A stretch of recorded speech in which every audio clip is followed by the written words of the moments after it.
अब हमारे पास है 6.661 question.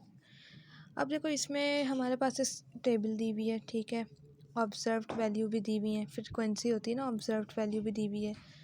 Compute the corresponding chi square goodness of fit statistic, chi square statistic find करना है, calculated value.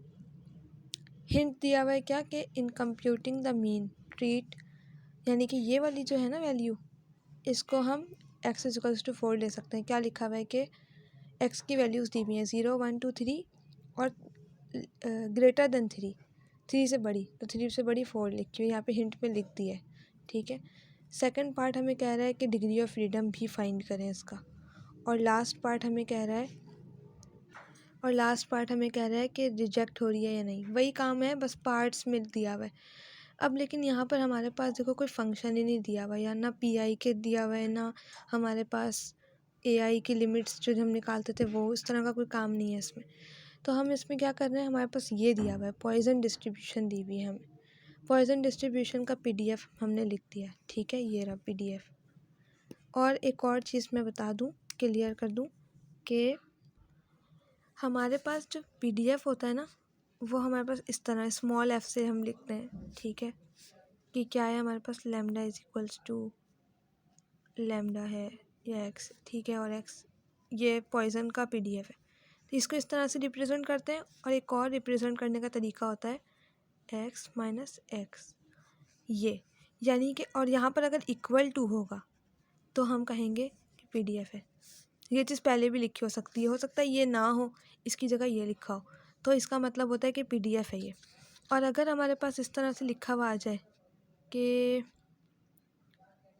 x greater than x और less than, इस तरह कोई चीज़ आ जाए, ठीक है, लेस देन और या लेस देन या फिर ग्रेटर देन का साइन आ जाए और इस तरह से लिखा हुआ हो कुछ भी, तो ये इसका मतलब होता है कि ये CDF है, ठीक है। ये CDF को रिप्रेजेंट करता है, कैपिटल F, और ये PDF को रिप्रेजेंट करता है, ठीक है। इक्वल टू की प्रोबेबिलिटी, जहाँ पर इक्वल टू हो वो CDF होता है, जहाँ पे ये लेस देन या ग्रेटर देन हो वो हमारे पास अगर सवाल में हो तो ये CDF होता है, ठीक है। जो भी यहाँ पर हो सकता है CDF, मैंने लिखा नहीं है क्योंकि डिस्क्रीट का सवाल है और डिस्क्रीट में हमारे पास CDF नहीं होता। अब मैंने पॉइजन डिस्ट्रीब्यूशन हमारे पास लिखा हुआ था कि पॉइजन डिस्ट्रीब्यूशन है, मैंने लिख दिया उसका CDF, उसका PDF लिख दिया, ठीक है। और देखो मैंने इस तरह से रिप्रेजेंट करवाया है प्रोबेबिलिटी, या तो ये प्रोबेबिलिटी लिख सकते हैं, यहाँ पे इस तरह से भी लिख सकते हैं लैम्डा, ठीक है। अब यहाँ पर हमें प्रोबेबिलिटी फाइंड करनी है ना, हम ऐसे ही करते थे कि हमारा फॉर्मूला क्या है, ये देखो फॉर्मूला वही है, expect observe value expected value, यहाँ पे भी एक्सपेक्टेड वैल्यू NPI, ठीक है। तो हमारे पास P कहाँ से हम निकालेंगे, यहाँ से निकालेंगे हम P, ठीक है। जैसे P निकालने के लिए पहले हमें कुछ ना कोई फॉर्मूला या इक्वेशन दी हुई होती थी ना पिछले सवालों में, जैसे ये इसमें दिया हुआ था, ये PI नज़र आ रहा होगा, यहाँ पर तो नहीं दिया हुआ, तो यहाँ पर इससे जो डिस्ट्रीब्यूशन दी हुई है उसमें रख कर निकालेंगे, ठीक है, डिस्क्रीट का सवाल। लेकिन यहाँ पे देखो लैम्डा क्या रखें हम, x तो हमें समझ में आ गया कि हम एक बार यहाँ से ये रखेंगे 0, एक बार 1, एक बार 2, एक बार 3, एक बार 4, एक बार 4 तक, लेकिन लैम्डा में क्या रखें। तो यहाँ पर अब क्या होगा, ये लैम्डा क्या है, पैरामीटर होता है, और ये याद रखना कि पॉइजन डिस्ट्रीब्यूशन में लैम्डा मीन के बराबर होता है और इसका वेरिएंस भी मीन लैम्डा ही होता है, ठीक है। यानी कि मीन भी लैम्डा होता है और वेरिएंस भी लैम्डा होता है पॉइजन डिस्ट्रीब्यूशन में, ठीक है। जैसे कि हम एक्सपोनेंशियल में हमारे पास क्या होता था, मीन 1/x, एक्सपोनेंशियल का मीन, और वेरिएंस हमारे पास 1/x² होता था, इस तरह होता था ना। तो ये पॉइजन डिस्ट्रीब्यूशन में याद रखना कि लैम्डा ही होता है इसका मीन भी और वेरिएंस भी।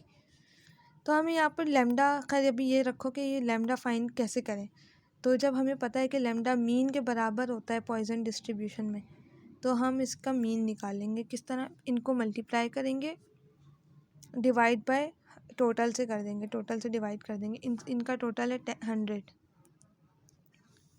ठीक है, इनका टोटल 100 है, ऑब्जर्व वैल्यू का टोटल यही करते हैं ना हम, ऑब्जर्व वैल्यू टोटल से मल्टीप्लाई कराते हैं पी आई को। अब पी आई निकालने के लिए हमें लैम्डा चाहिए, तो लैम्डा कैसे निकालें? 0 से 20 को मल्टीप्लाई, 1 से 40 को मल्टीप्लाई, इसको इससे मल्टीप्लाई, इसको इससे मल्टीप्लाई, इसको इससे। तो ये देखो यहाँ पे लिखा हुआ है, 0 से 20 को मल्टीप्लाई करवाया, फिर प्लस, फिर 1 से 40 को मल्टीप्लाई कराया, फिर प्लस, फिर 2 से 16 को प्लस, फिर इन दोनों को मल्टीप्लाई कराया, फिर प्लस, और इस तरह से। यानी कि इनको मल्टीप्लाई करवाया, फिर प्लस, फिर इनको मल्टीप्लाई, फिर इनको प्लस, फिर इनको मल्टीप्लाई, फिर इसको प्लस, फिर इनको मल्टीप्लाई, फिर इनको प्लस, और लास्ट तक। फिर डिवाइड बाय 100, टोटल से कर दिया डिवाइड। ठीक है, तो ये हमारे पास क्या आ गया? मीन आ गया। 150 डिवाइड बाय, तो यहाँ पर ना 1 होगा, ठीक है, 100 था ना, तो 150 डिवाइड बाय 100। अब देखो तो ये 1.5 आ गया। अब देखो हमें पता चल गया कि मीन हमारे पास 1.5 आ गया, तो हमें तो ये पता था कि लैम्डा मीन के बराबर होता है पॉइसन डिस्ट्रीब्यूशन में, तो 1.5 आ गया। तो जब ये चीज़ हमारे पास आ गई तो हम इस फॉर्मूले में पुट कर सकते हैं ना अपने एक्सपोनेंशियल की पावर माइनस लैम्डा, और लैम्डा की पावर x डिवाइडेड बाय क्या था, x फैक्टोरियल। और x की जगह हमने क्या रखना था? 0 1 2 3 4 सवाल में दिया हुआ ये। ठीक है, अब यहाँ पर हमने लग दिया लैम्डा की जगह 1.5। प्रोबेबिलिटीज़ निकालनी है, इससे अब निकाल सकते हैं। कितनी बार निकालनी है? 4 बार निकालनी है। 0 1 2 3, 0 1 2 और 3 4 तक निकाल ली।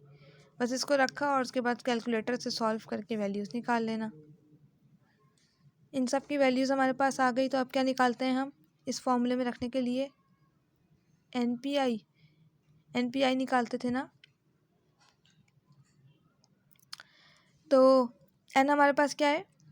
100 डिवाइड 100 मल्टीप्लाई बाय इनकी वैल्यूज़ को कर देंगे जो हम प्रोबेबिलिटीज़ की वैल्यू निकालते थे।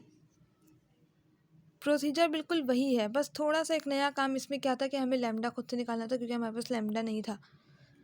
तो ये लैम्डा क्या होता है? पैरामीटर भी होता है। ठीक है, तो अब देखो यहाँ से हमने सारी वैल्यूज़ एनपीआई की निकाल दी। अब इस फॉर्मूले में पुट करके काई स्क्वायर की वैल्यू निकाल लेंगे, काई स्क्वायर की कैलकुलेटेड वैल्यू। ठीक है, ऑब्जर्व वैल्यू पे कौन सी, पता नहीं कैमरा इतना ब्लर क्यों हो रहा है। ऑब्जर्व वैल्यू पे कौन सी वैल्यू रखेंगे हम बारी बारी? ये वाली, ये ऑब्जर्व वैल्यू होती है फ्रिक्वेंसी की।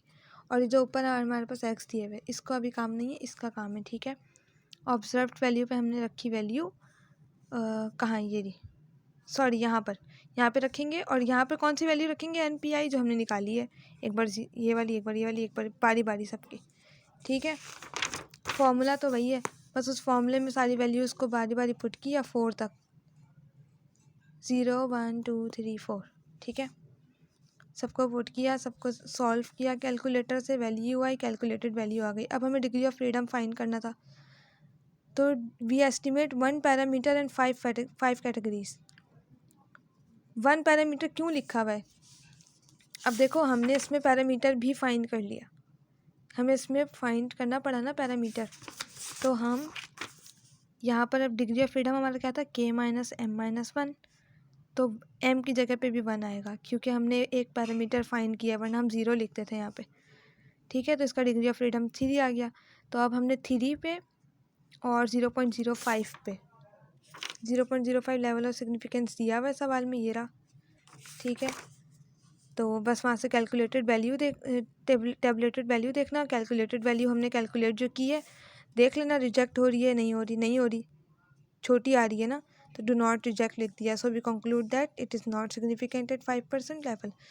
काम बिल्कुल वही है, बस थोड़ा सा एक नया काम क्या था कि हमें पीआई की वैल्यू नहीं दी हुई थी, इसमें एक डिस्ट्रीब्यूशन दी हुई थी, हमने उसका खुद लिखा और फिर वहाँ से हमने लैम्डा को फाइंड किया और फिर हम उसमें उसी फॉर्मूले के थ्रू हमने काम किया। ठीक है।